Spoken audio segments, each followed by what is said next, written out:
countrymen. These men, they knew how precious freedom was, and they were willing to fight against the formidable world power of their time to guarantee our rights and to guarantee our freedoms that only come from God and not government.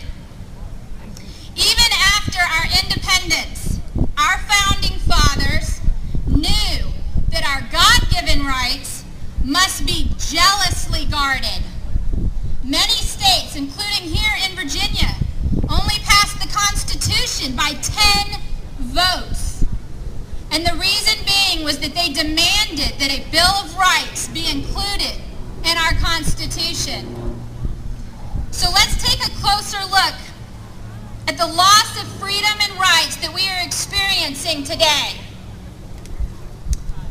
Over half your money is taken by the government, by taxes. State, local, federal. Let me name just a handful. National income tax, state income tax, sales tax, social security tax, property tax, gas tax, the dog tax, the fish license tax. Don't hunt unless you have a hunt licensing tax. What if it's for humans? The marriage license tax. No getting married unless you tell the government first. The telephone tax. The vehicle registration tax. The boat tax. The liquor tax. The utility tax. And that's just a few. I would rather say that Virginia is for lovers of freedom.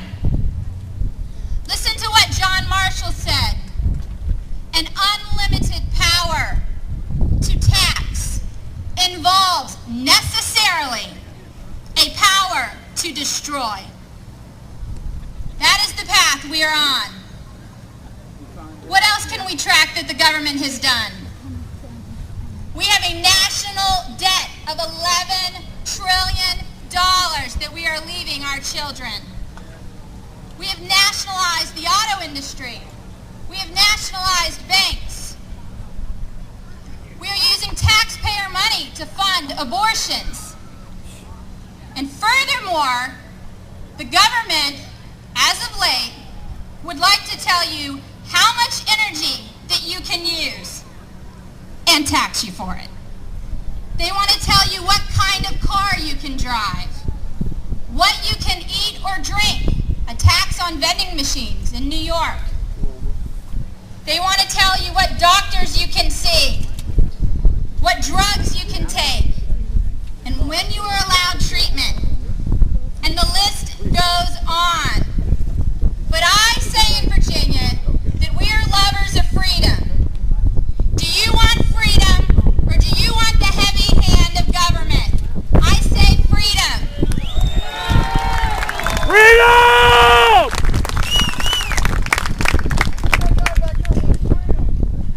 That's right. But you know, our problem, as long as the list is, our problem is not with taxes or deficits or nationalized health care or bureaucracies per se. We have, I believe, a much more fundamental problem. We have forsaken virtue, abandoned the ideas of restraint, and rejected personal responsibility. Let me just say that one more time. We have rejected, forsaken virtue, abandoned the ideas of restraint, and forsaken personal responsibility, the very qualities that made this nation and this Commonwealth great, absolutely great. You know, this is not about a president or about liberal Democrats.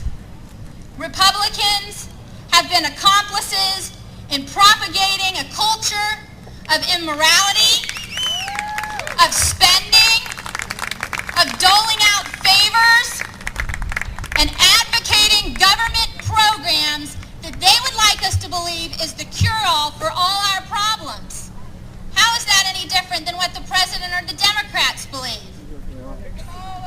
This obsession to continually expand government is a political pandemic at all levels of government and across all party lines.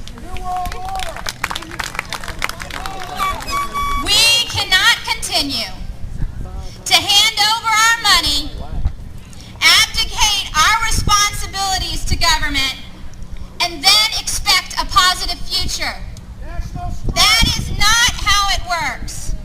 More government always means less freedom. Are we for freedom? Yes! Freedom! Hear me now. The moment that we value and entrust government above our personal freedom is the very moment that we lose all benefits of government and surrender our freedom. Government charity, as they would like to call it, has never made our nation great. It has never made our nation great. We, the people, make our nation great. Do you believe that? We do. Listen to what our own Virginia Declaration of Rights said. This was written by George Mason, and it is the very document that our Bill of Rights was drafted as inspiration by Thomas Jefferson in the 1776. Listen to how appropriate it is. That no free government or the blessings of liberty can be preserved to any people but by a firm adherence to justice, moderation, temperance, frugality, we're missing out on that, and virtue, and by frequent recurrence to fundamental principles. In the Restore the Founders Vision booth, we have a copy of the Virginia Declaration of Rights. I encourage you to get it. Listen to what Benjamin Franklin said. And as you listen to it, keep in mind nationalized health care and cap and trade. They that can give up essential liberty to purchase a little temporary safety deserve neither liberty nor safety. Benjamin Franklin said that. Our founding fathers realized the hypnotic enticement of power and control and the proclivity towards tyranny. This is exactly why they set up the complex set of checks and balances. What did Thomas Jefferson say on this matter?